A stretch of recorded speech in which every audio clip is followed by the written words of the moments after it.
কালেমায়ে তাওহীদ, লা ইলাহা ইল্লাল্লাহু ওয়াহদাহু লা শারীকা লাহু লাহুল মুলকু ওয়া লাহুল হামদু ইউহয়ী ওয়া ইউমীতু বিয়াদিহিল খায়র ওয়া হুয়া আলা কুল্লি শাইইন কাদির।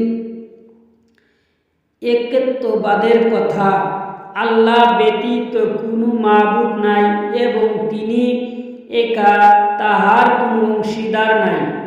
তাহার জন্যই সকল বাদশাহী এবং তাহার জন্যই সমস্ত প্রশংসা।